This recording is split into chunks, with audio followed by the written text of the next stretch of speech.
Do you ever have a moment where you make a mistake and you want to clear the air, or you want to share your story so other people can learn from it? Well, today's episode is just like that. I have Megan Griffith back on the call. She was here last week, but that episode was recorded 6 months ago when I was just barely pregnant with my little. And now that I am, 8 weeks postpartum at this point of the episode going live, we want to clear the air and kind of give a follow-up, a part 2, if you will, to that episode.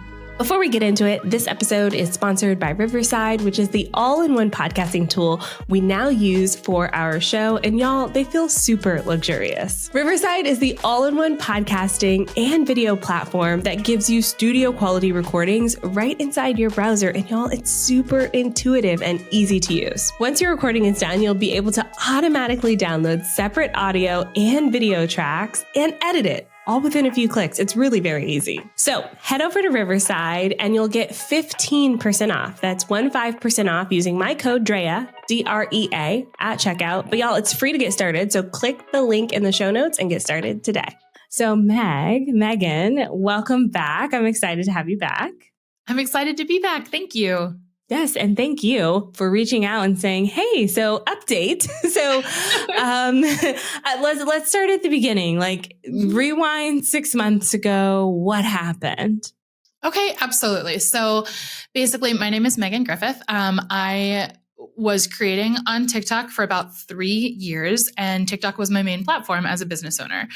And I grew that platform to over 300,000 followers. I really loved TikTok. I was making 3 TikToks a day, almost every day, including weekends, because it's fun to me. Like short form video is very entertaining, but it can also be informative. And like, I enjoy it. And so that was my thing.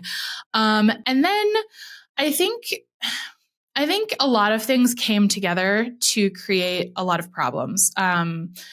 And basically what happened is I made 2 mistakes and I made them back to back, which led people to the conclusion that these were not like, bad things that a good person was doing on accident, but rather bad things that a bad person was doing intentionally, which was hurtful, but also understandable, I think.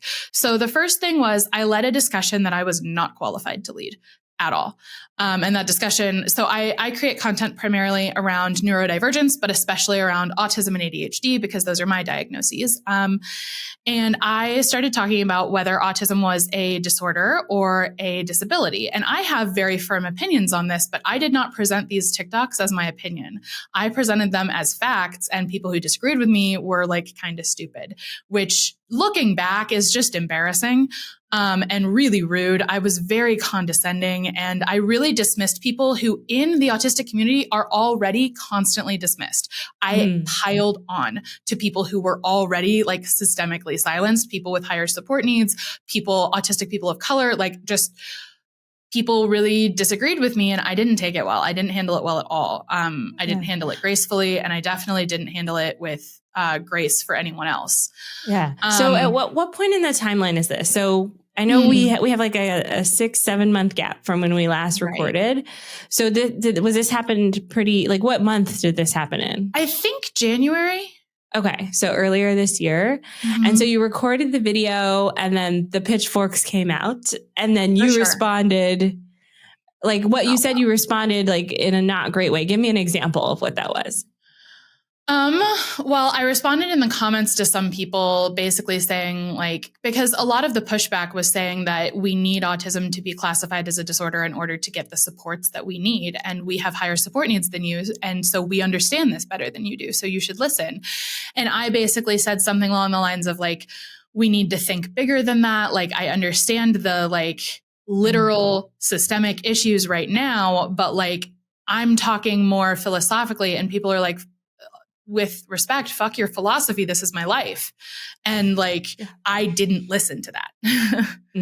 Yeah. I think it's hard to not only to, number one, put yourself out there online, but then to get the feedback from people, and then to be so self-aware that you can now, 5-6 months later, look back and go, oh, the way that I respond to that, maybe that wasn't the best, right? Like I definitely see my errors. Like, like, how long did it take you to go from here's my response to, oh, I did not handle that very well at all? Well, it took me probably a couple of days of just constant comments, a couple of video replies, like people really being upset. It took me a couple of days to be like, okay, I'm not sure how I feel, but clearly I need to apologize for this. And that's kind of the bent I took, which again is embarrassing.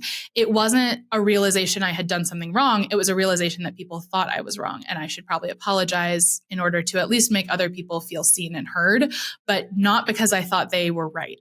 And I think that is a really common white lady thing. We apologize so that we look good and we apologize so that we look like we're doing the right thing. And I do think I fell into that, which sucks. It took me probably another month or two. It took the second mistake, I think, for me to realize, okay, these people are correct and I need to actually apologize.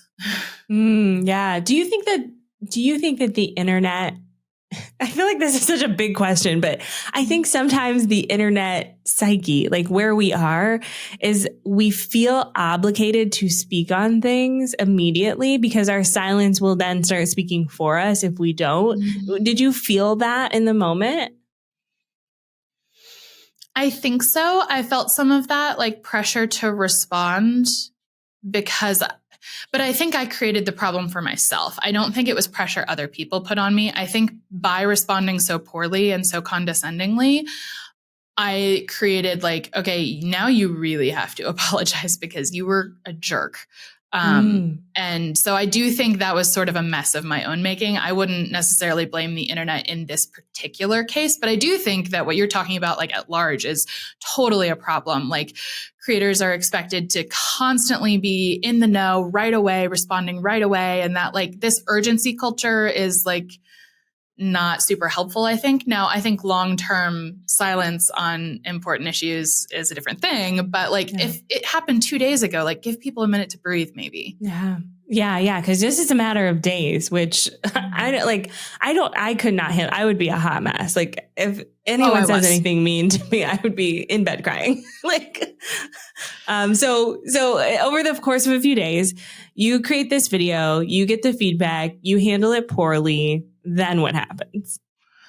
Then I apologized. A lot of people said my apology was insincere. I think my apology was as sincere as it could be, but I think they might have been a little bit right. I think maybe I just didn't want people to be mad at me.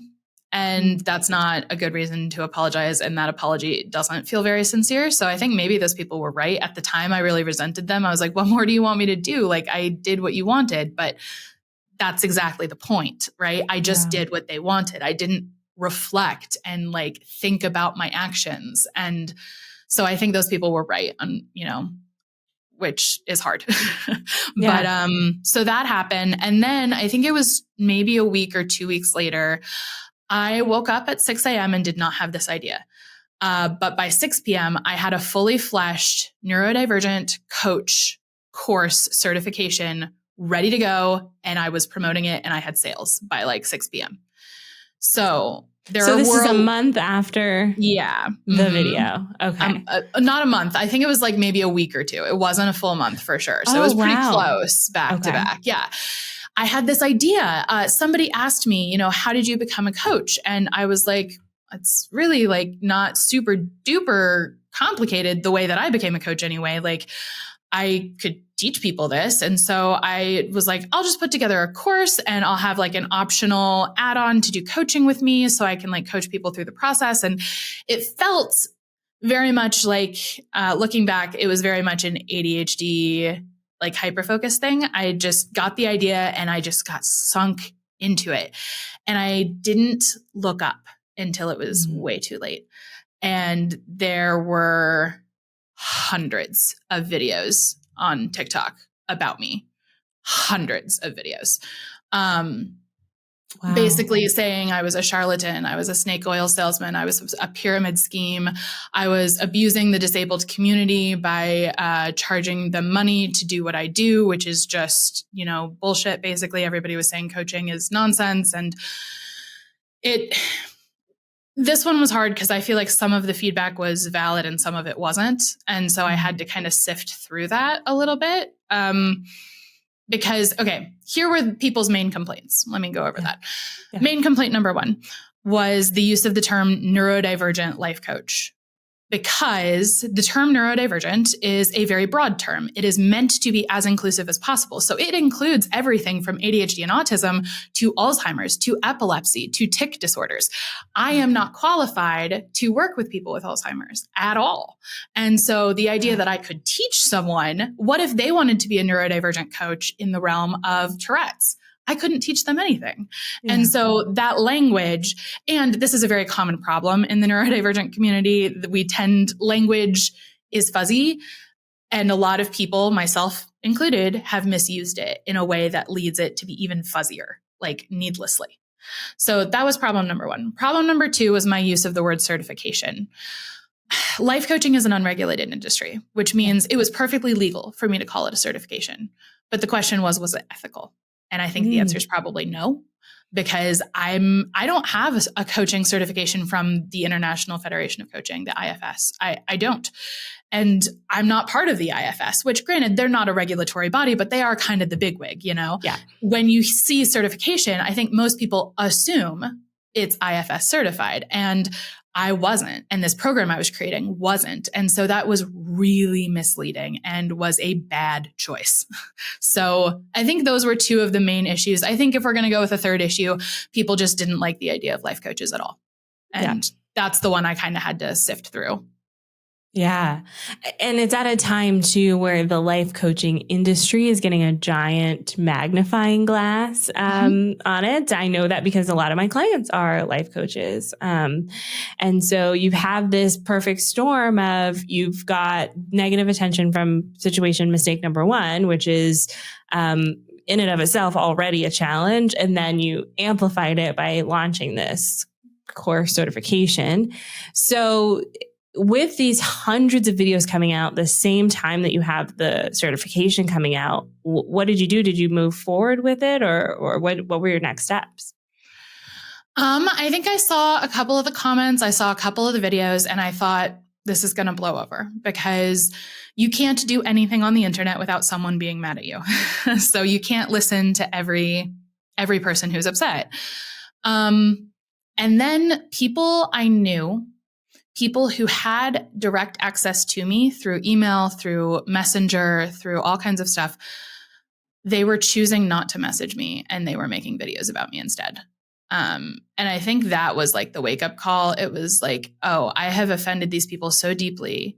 I have done something so wrong that they felt they couldn't even talk to me about it. And that was the moment where I was like, okay, did I mess up? And then I started really listening to what people were saying, and it started to make a lot of sense. And so what I did is I took the sales page down, took everything down. I refunded everyone who had bought it with a sincere apology email. I sent an email out to my list because I had sent an email out advertising the course. I sent another email out saying I was no longer offering it, that it was a mistake to offer it, that I was sorry for, the language issues, and also sorry for the, entire concept of being able to teach someone to work with all forms of neurodivergence and all of that. So, and I got a wide variety of replies. Some people were like, yeah, this was a major screw up. Like, please unsubscribe me.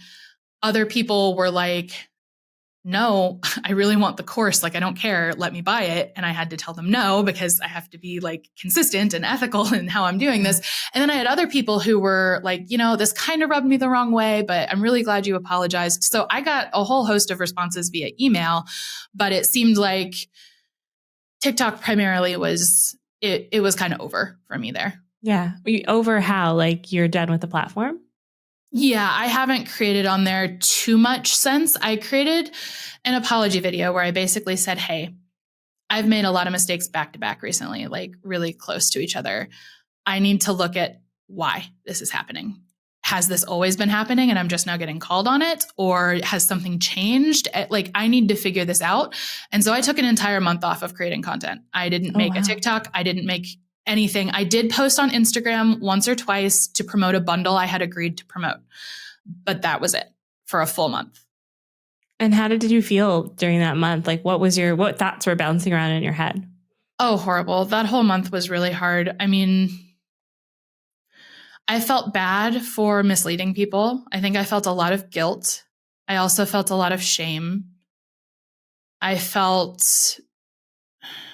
to reckon with some of my like privilege, I think, because I felt very attacked, and my body's like, my nervous system, as you can tell, like I'm splotchy, like my nervous system felt very unsafe.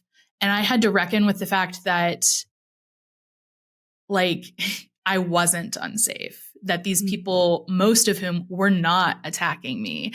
And this is what disagreement feels like. And yes, my personal like history has led me to be very uncomfortable with disagreement and conflict, but that doesn't mean I'm unsafe. And I had to make sure I wasn't putting the people who disagreed with me in a position where I made them unsafe by like, shouting back at them or something, because I could wield my privilege in a really, really crappy way. And like, I had to be really careful about that, I think. And so it was better to just make my apology as best I could, tell people I was working on it, and bounce for like a month.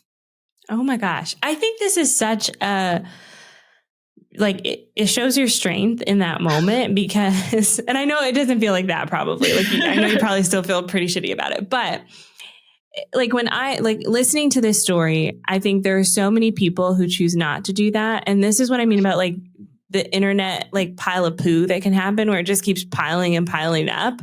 And it's like that one person disagrees and another person shouting louder with their disagreement. And then the other person shouting back louder with the disagreement. And suddenly we're like making it personal, and there's so many things that happen.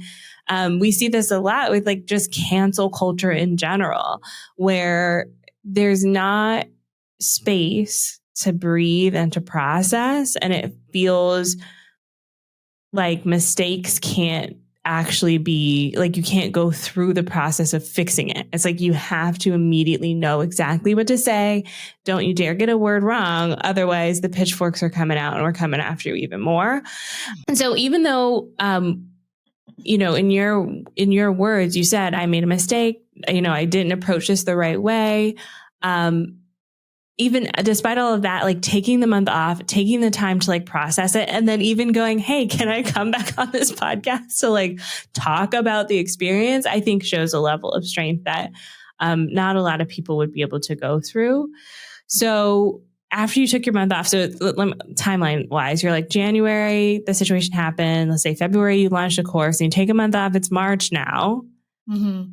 What are you doing now? Did you switch to a different platform? Or are you still like dabbling in the TikTok world? Are people still creating videos? Like, give me the details.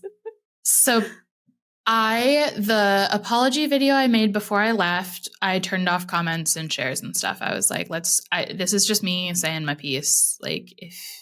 So, and then after my month off, I came back and made a quick little video to say like, hey, I just want to reiterate that I'm really sorry. I shouldn't have done those things. And here's why, here's where I messed up. I have thought about what you said. I have integrated it, and I am going to do things differently moving forward. That being said, I don't really think TikTok is the place for me anymore. So you don't have to expect me hanging around right now, at least. And I talked about this a little bit on Instagram, which is now more of my main platform. And I basically just told people that, I have too much privilege to be unsafe on TikTok, but I didn't feel super welcome. And I didn't feel that I didn't know that my being there was going to be helpful to anybody anymore. And that's always been kind of the point. So I haven't been back really, at least not on any kind of consistent basis. I have had to check TikTok once or twice to get like tax documents. And yeah, people are still commenting and making videos about it. So that's still happening. But I've done what I can do, I think. During that month, restructured my entire business. I had to rename my business because I was called Neurodivergent Magic. And I realized that was perpetuating the misuse of the word neurodivergent. So I completely redid everything in order to try not to do that harm again. Yeah. So you did the work. I mean, how do you feel though about like TikTok, your TikTok success up until this point? Because listening back to the episode that we recorded 6 months ago, you saw a lot of success on TikTok. It really catapulted your business. So there's got to be like conflicting feelings about the platform. Yes, but also like not. Okay. Let me organize my thoughts. So I don't want to be like, I'm so grateful I messed up and hurt all those people because I learned a helpful lesson. Like, I don't want it to come off that way, hopefully. But if we're looking for silver linings, like one of them was I realized I don't need TikTok as much as I thought I did. I thought TikTok was like the only platform I could be successful on. When all of this went down, I started looking for like 9-to-5s because I was like, I don't know that I can keep doing this without TikTok. And I don't think I can do this on TikTok anymore. And then in late March, I had a launch scheduled for my signature program, the Get Shit Done program. And I decided to stick with it and do the launch. And it was the most successful launch I've had since I started the program in like 2021. Oh, wow. So and I didn't use TikTok at all. So you use email, Instagram, and I don't know if I used this for this particular launch. I don't think I was on there yet, but I'm currently using YouTube as well and finding a lot of success through YouTube. Okay. Interesting. So even though you saw success on TikTok, you took the learnings from that platform and applied it to other platforms, and you were still able to have success with this launch. Very interesting. So YouTube, tell me about what you're doing on YouTube. Is it YouTube Shorts or are you doing long form video? I'm trying to do a little bit of everything. So I'm doing shorts, long form twice a week, and then a live once a week as well. Okay. Yeah. The lives on YouTube, I think, do really well. Very interesting. So now that we're here, this will release end of May, 2024. So we're like, 5 months after. What's next for you? Like, how are you? I know you've made a lot of changes. You changed the name of your business. Holy cow. Like, you changed the name of your business. You had a successful launch. You're now on YouTube and Instagram, and you're focusing on your email list. Like, what are you doing? What more are you doing to shift things in the future? So a big thing I did during my month off is I sat down and I outlined my values as a person and as a business owner. And I read through those probably once every 2 weeks or 3 weeks just to just remind myself, what am I doing here? Why am I doing it? What am I trying to stick to? And that's been really helpful, I think, because like I said, a big part of my month off was just figuring out, why am I making all these mistakes? Have I been doing this the whole time? And I think the answer is a little bit of both. Like, yeah, I was making mistakes that just weren't getting called out as much. And also I think I just made bigger ones. And that just happens when you have a bigger platform, like things get amplified pretty quickly. But I think moving forward, I'm reflecting on my values for sure. I'm definitely integrating my activism more and more into my business, which I love. I was really nervous to start doing it back in November because I started integrating everything that's happening in Palestine into my content to speak out against what's happening there. And I was so nervous and so worried. And I was like, how is this going to relate? And I've basically just discovered that, like, for me, if I have a platform, I want all of me to be on it. And I don't know, the way I feel about a lot of these things is, I don't know, part of me that I want represented in my brand. Yeah. I think values alignment it's hard. It's doing the work that's hard, but it's doing the work that is important. I know for me and my clients, we saw this especially when the pandemic hit and Black Lives Matter was happening. There are so many people who didn't take the time to do the work to figure out what that meant for them. So then when an event does happen where they do feel like they need to speak up on something, then they're trying to do the work and process the event at the same time. And that is a really hard place to be. And it took you you took a month off to do this work. And so if anyone's listening to this and you haven't taken the time to do your values yet, I highly recommend it.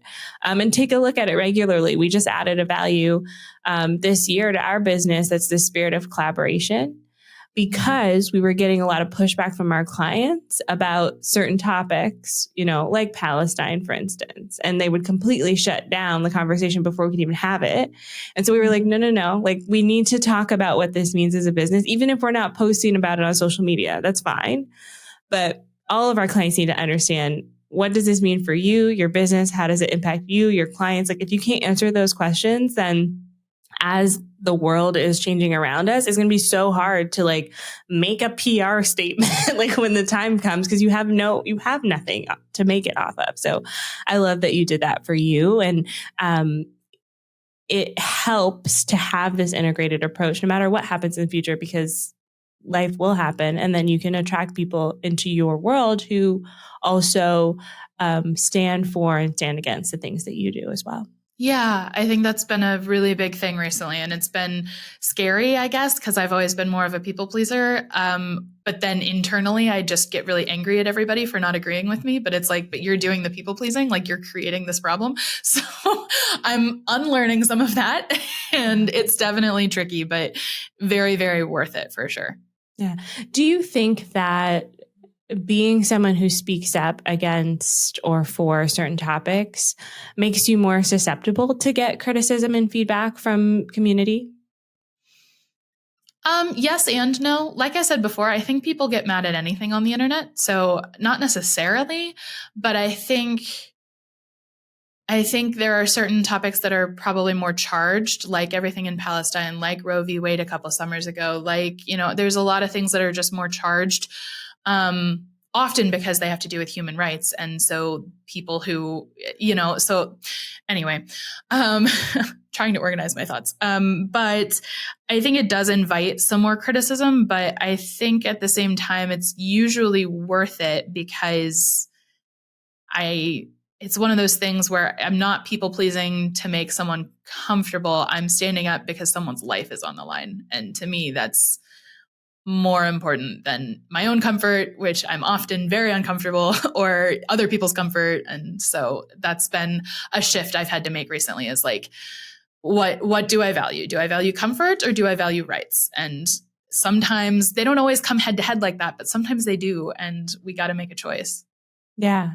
I'm curious if this sitting in the discomfort is new for you, or did it emerge with the internet? Because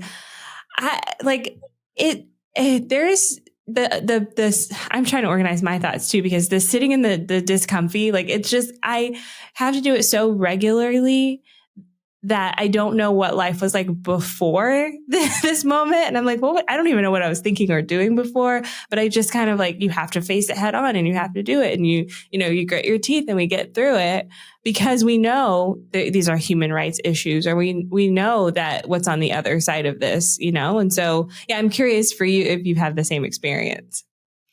Oh yeah. Sitting in discomfort is incredibly new to me. My personal experience growing up was very conflict avoidant, very triangulated communication, lots of enmeshment, all kinds of codependency, fun stuff. And so for me, I always prioritized other people's comfort over everything, over my needs, over other people's needs. There were certain people I had to make happy, and that was kind of all that mattered. And then I realized that wasn't a great way to live my life. And so I swung in the other direction. And I think I became a pretty selfish person who used, my trauma kind of broke me in some ways. And then I used my sharp edges to kind of stab at people. And so I think I swung the other direction. And I think now I'm learning to sort of sit in that middle. It's the worst place to be, comfort wise, because over here, people pleasing, at least they're comfortable and you feel like you're doing the right thing.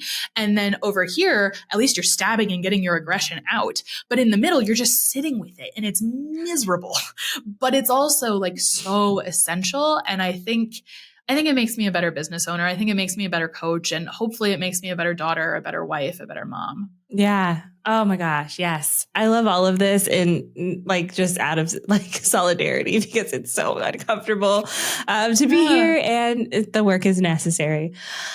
So as we wrap up today, any final thoughts on this topic or anything else that you want to add to the conversation? I think if there's anyone listening who's maybe newer to business and you're scared to put yourself out there on TikTok or Instagram or YouTube because you're afraid of getting canceled, because I would say I kind of got canceled. Don't let my story scare you, because I'm still creating and I'm safe and I'm whole. And I messed up very publicly and I will own my part of it too. You know, like I did the messing up and you're going to do the messing up too. We all are. And people are going to get really mad, and maybe rightfully so. But I don't want this to scare you away from creating, because that's the really cool thing about being a person, is that like you still have worthwhile and interesting things to say, even if you do mess up. And as long as you do the work and you reflect and apologize as genuinely as you can and try to move forward in a better direction with a better way, there's nothing more you can do. And people still need to hear you, and they still need your message, and they still need your work. Yeah. I love that, and that you said that, and that you're creating in other places, right? It doesn't have to be, put your eggs all in one basket sort of situation. You're taking your work and spreading it around to more people, different communities, and that's great. So for those listening, if they want to connect with you, how do they find you? Yes. Okay. So I am primarily over on YouTube. It's the Neurocuriosity Club. Same thing over on Instagram, and my website is also the Neurocuriosity Club. Perfect. And I'll put all of those links in the show notes, as always, OnlineDrea.com/306. Megan, thank you so much for being on the show today. Thank you so much for having me back. Yay. And thank you, dear listener. We have another episode coming out next week. I'll see you then. Bye for now.